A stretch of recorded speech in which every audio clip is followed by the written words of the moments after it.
Hey,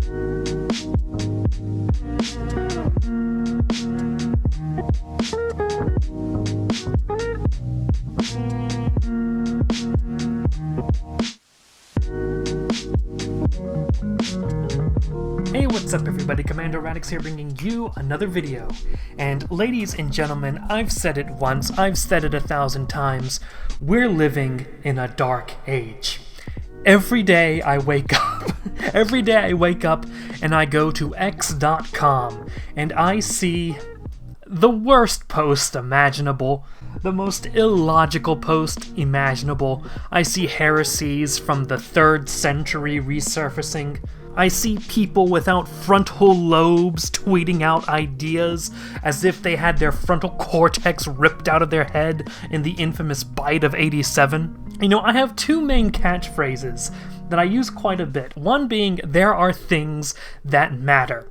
And I use that catchphrase to sort of look at the state of the world, look at how much people care about things that don't actually matter while sidelining the things that actually matter. And so I use that phrase, there are things that matter.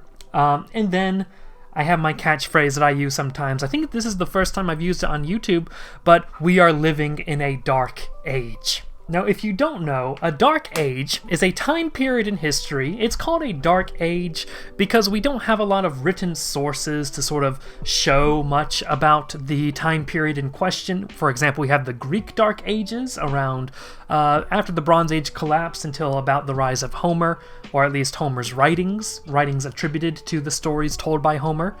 And then we also have the so-called Dark Ages after the fall of the Roman Empire that align basically with the Middle Ages in Europe.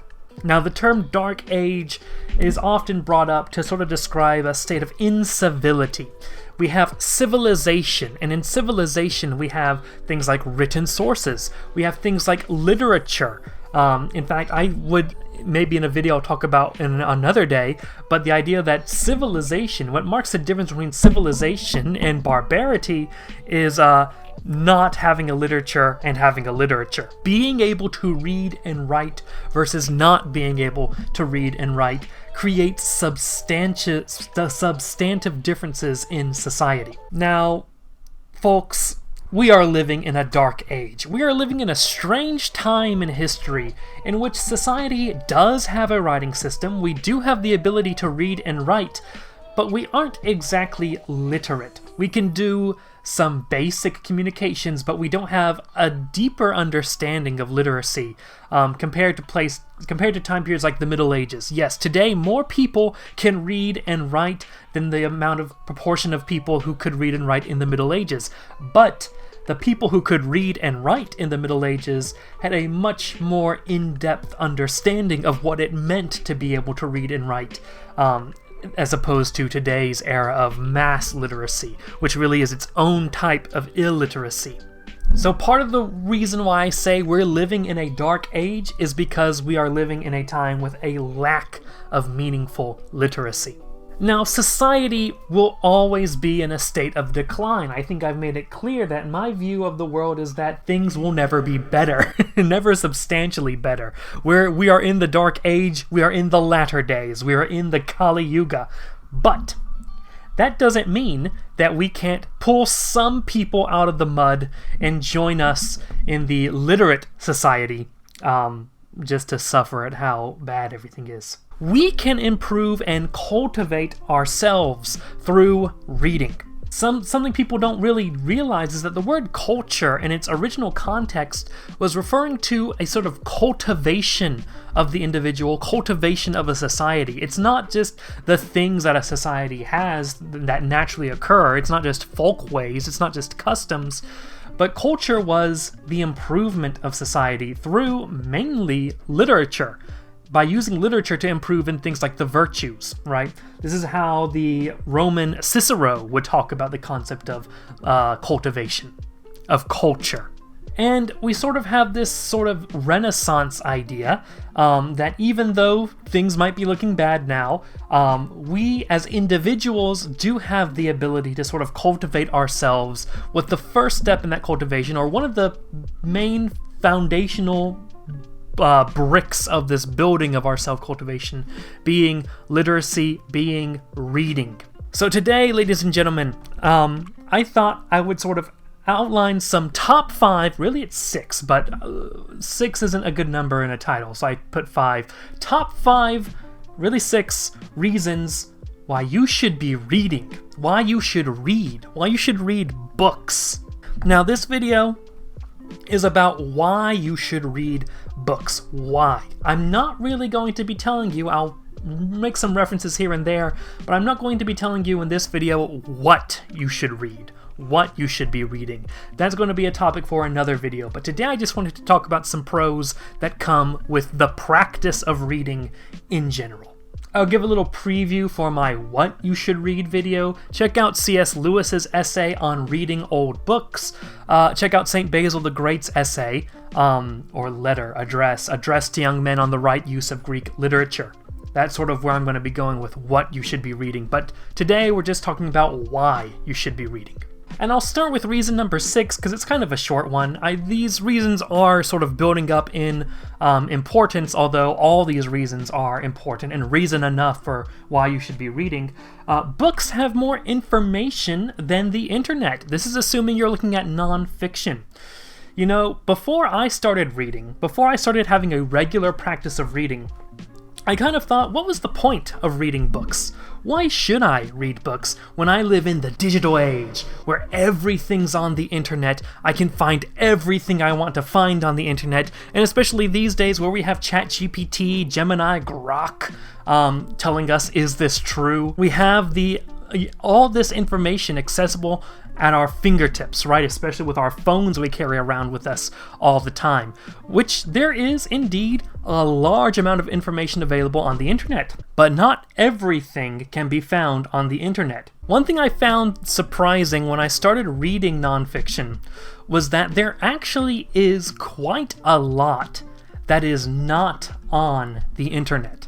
You know, think about any historical topic you can think of. Sure, there's going to be a Wikipedia article on that topic, and the article might be like, what?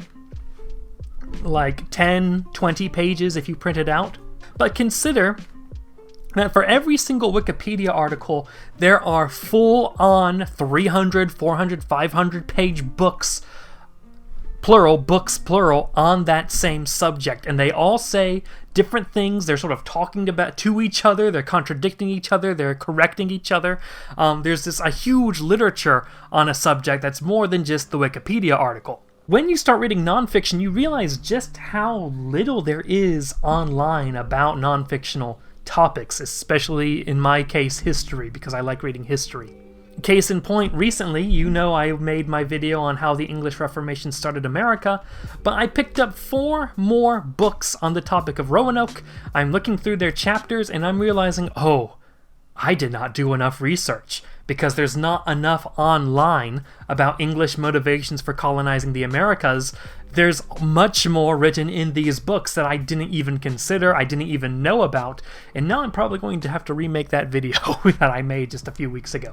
But right, the internet doesn't have everything, Google doesn't have everything, Wikipedia doesn't have everything, language model AI doesn't have everything. You have a lot more information in books. Reason number 5, you should be reading. It widens your experience. Books can help you learn more about the world, the people in it, and the things that have happened in the world, as well as ideas you haven't yet had or been even exposed to. There are a lot of things that you aren't really going to run into contact with until you start reading books, and then by reading, you get exposed to all these different things, I'm sorry, I keep hitting this. I'm sorry. A much wider variety of things that you get to learn. You get to add to your experience without actually experiencing it. You know what I mean? If you don't read, you are going to be limited in your conception of the world to your own experiences, but not just your own experiences. It's going to be limited to your own experiences filtered through your mind, which can only have the frameworks, the structures, the concepts and ideas your mind has had without reading books. You know, I was a big fan of a YouTuber called Digibro back in the day, and Digibro was a little bit of a philosopher type, right? And he sort of had this idea that he should never read books. He wants all of his opinions to be his own opinions, and so he was very adamant on not reading like philosophy books, for example. He wanted to get everything through his own thoughts, which sounds admirable until you start actually reading Plato, until you start actually reading the Stoics, until you start actually reading actual philosophers, and then you realize, oh, there's an entire world of ideas I have not had that are building up off of each other, and you start to realize that to do philosophy, it's very much better to have that sort of reference point of other philosophers. Then you can start actually having thoughts that can be really called thoughts that are more than just vibes. Which brings us to number 4 and top 5 reasons why you should be reading, and that is it improves your mind. Through the act of reading, you are exposed to a lot of words, you are exposed to a lot of sentences, you're exposed to a lot of vocabulary. And very much if you learn a language, if any of you have learned a language, you know the number one easiest way, or the best way to learn a language, most effective way to learn a language, is after you get the basics, just to be exposed to that language a lot. And then you find yourself naturally picking up words, naturally picking up sentence structures. Reading, even in your native language, very much works like that. Not just vocabulary, but concepts and structures your mind hasn't even figured out how to make by itself yet. Once you get exposed to reading, then you're able to communicate your own ideas in a much more articulate way. It makes you more articulate and more precise with communicating ideas. Conversely, it also will help you handle different ideas better than you would have. You'll be better at thinking logically through other ideas. You'll be able to propose some counterpoints to ideas, or see what parts of a system of ideas are good and what you can take without breaking the foundational framework of those ideas. It also helps improve your ability to write, so if you're interested in writing, fiction or nonfiction, reading a lot will help you get used to the language of the written word. But in this ability to make you more articulate, ability to help your mind grow and think through ideas more, it improves your thinking overall, in terms of things like grammar and logic, the way the mind thinks.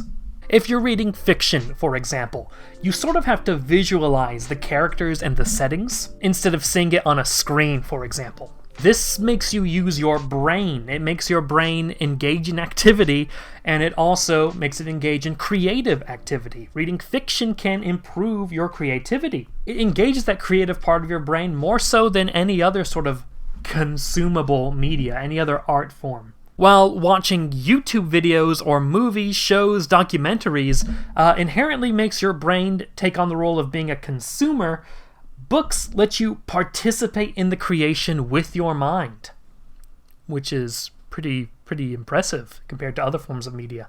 Number 3, reading can make you more cultured in the Ciceronian sense of the word, in the more Renaissance sense of the world. This is assuming you read something like a canon of literature. If you read a canon of literature, then in that case, that will help you participate in the culture that canon formed more. What do I mean by this? Shakespeare, Homer, Dante, these guys are very important to the Western canon of literature. And if you read these books, if you read their writings, their plays, their poems, then you're going to be able to catch when references happen to those related to those authors in other works of media. These guys are referenced all the time in shows, movies, video games, and if you're able to catch on to those things, it can kind of help improve your enjoyment and understanding of the work, very often in the way that the creator intended it to be enjoyed. A canon can also help create a sort of shared language to talk about concepts and things in the arts, and by reading the canon, you're able to participate in that conversation. And by being able to participate in that conversation, that allows the conversation to move forward rather than staying stuck on the basics all the time as new people are born, new people are getting to literature, and then these guys have to make the same conversations about all these different concepts. And I've kind of been settled through the great conversation that is the great canon. So reading the canon is like catching you up to the discussion of art, literature, and culture. You can't really participate in this discussion without having a practice of reading. Now, this is very much connected to our reason number 2 why you should be reading, and that is reading can connect us to tradition. Now, I have made my video talking about tradition before. You understand that one of the main ideas of this channel is that you should be reconnected with the tradition. We live in a strange period of human history. We live in a very abnormal period of human history. It really is hard to express how different the current period of human history and human thought is compared to 99% of human history. We are disconnected from the rest of the world in terms of time, and we are living in a very abnormal age. Reading books, reading classics, especially the classics, reading old literature, reading books written before the 2000s, reading books before World War II, reading books before the French Revolution, reading books before the Enlightenment, reading books before the Protestant Reformation, even reading books before the coming of Christ, right?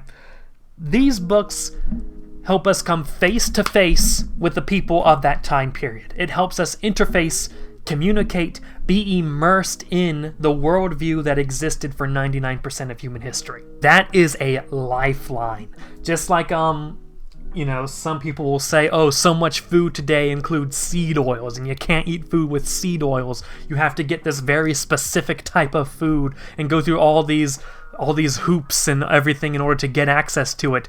And we wouldn't have to do this if it wasn't for the poison in our foods.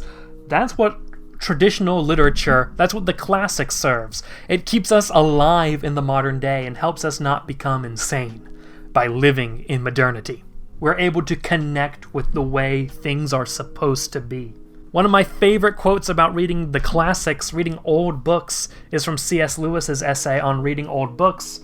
The only palliative is to keep the clean sea breeze of the centuries blowing through our minds, and this can be done only by reading old books. Reading old books reconnects you with the pre-modern world, which is very important when we live in a modern, fragmented, and disconnected world. Reading old books brings continuity and history back into our lives. We understand the great story that we're actually a part of, that postmodernism has kind of fractured and said doesn't exist, and that modernism says doesn't really work and must be rethought. Reading pre-modern books is very important. You know, when I first decided to start getting into reading, when I decided reading was a habit I wanted to pick up, I started with, I started with Herodotus's History, and I wrote a review of this, I made a video reviewing this book on my channel, but this is the first history book. And I am a historian, I work in the history field. This is a very important book I should read. It's kind of embarrassing that I got through college and university without actually ever reading the first historian. That's kind of important. And you just see a whole different world here presented in Herodotus. And the second book I started reading after I decided to make reading a regular practice, after seeing how much Greek mythology and the Iliad was referenced in this book, I moved on to Homer's The Iliad. And let me tell you, reading those books changed my life completely. I do give a lot of credit to these books for being the books that introduced me to the pre-modern world.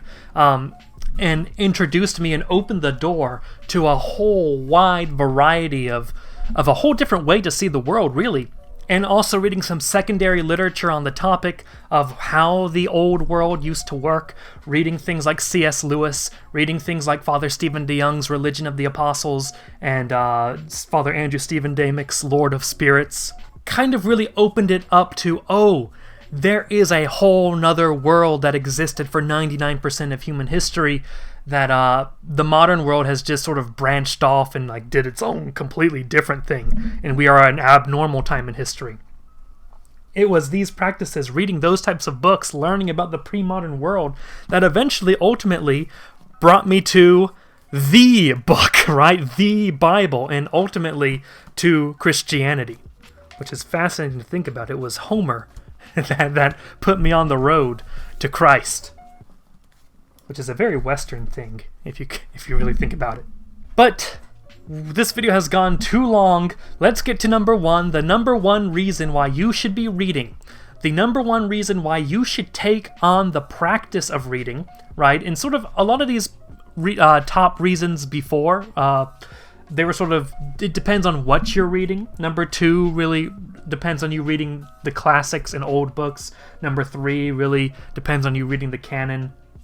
But number 1, the number 1 reason you should start a practice of reading is because reading gives you a chance to slow down. In our modern world, we are filled to the brim with screens, with videos, with visual culture, with social media, with short little tweets, with short little videos, Instagram Reels, YouTube Shorts. Those things are insane to me. We're seeing a great decline in attention spans. We're hearing sounds all the time. Our dopamine sensors are all fried, and we can easily get hooked and addicted to these types of things. But reading requires you to take a moment to sit down, maybe get comfortable because you'll be there for a while. Create a relaxing environment, right? It requires silence, not just on the outside, right? You do need silence on the outside, but also silence on the inside. If your mind's going 1,000 miles per hour and you're trying to read, you're not going to be reading. You need to stop, focus, and then read. Read the words. Understand what the words are saying. Understand what the author might be saying between the lines here. Especially if you find centering practices, quiet practices, practices of silence like meditation difficult, reading can be a good bridge from the modern consumer world into the world of inner silence. So especially if you find meditation difficult, consider picking up reading, trying to do some reading a little bit at least every day. By doing this daily practice of reading, you are going to improve your attention span. You're going to improve your ability to concentrate. You're going to be able to, in pseudoscience terms, reset your dopamine receptors because you're not going to be seeing quick, gratifying videos and tweets all the time. And you're going to be able to improve your mental health through silence in a world of chaos, through reflection, I cannot put into words. Evidently, I'm not articulate enough. I need to read more. But I cannot put into words how important the silence that comes with reading is. With this, it doesn't even really matter what you read. You could be reading a classic. You could be reading an old book. You could be reading a new book. Heck, you could even be reading like a comic, right? Or a manga. But as long as you're reading in silence or in at least chill, maybe you have some like background classical music or lo-fi beats to sleep/study to in the background, but you have this moment of silence, a moment in your day every day that's given to silence. And if you keep this up for a while, this will do wonders. I would recommend at least 15 minutes a day. See if you can try to fit 15 minutes a day, even if it's like right before bed or something. There are better advice to like optimize your reading experience, but I don't really believe that everything should be done completely optimized or else not do it at all, right? So if you can get 15 minutes somewhere, even if it's just an audiobook, although it might be better to read with your brain than to listen, I would recommend getting that 15 minutes in. But those are my top 5, really 6, reasons why you should be reading. Again, we're not really talking about what you should read per se. That will be a video for another day. But I have found that a practice of reading has changed my life entirely since I started reading in about, 2021-ish? I think about 2021, maybe 2020 even. But especially for those of you who are consumers, you know that every now and then I make a video addressed to the modern consumer, really consider picking up the act of reading, the habit of reading. What are you reading? Let me know in the comments below. What book would you like to read if you're not reading something right now? What book are you reading right now if you are actively reading? Let me know in the comments below. I'm curious to hear. I am reading right now, at the time of recording, maybe not when this video comes out, but at the time of recording, I'm reading Plato's Republic, and I'm reading the Ryukyu Histories, A New History from the Stone Age to the Present by Gregory Smits. Thank you guys so much for watching. Thank you for watching this video to the end. Subscribe to this channel if you have not yet. Follow me on social media. The links are in the description, and have a great day, ladies and gentlemen. Close your eyes and dance with me. Je suis rempli de tristesse. Je suis troublé, weren't meant to be. But it's okay, I feel your pain temporary. Close your eyes and dance with me. Je suis rempli de triste désir. Je suis troublé, we're meant to be. But it's okay, I feel your pain temporarily.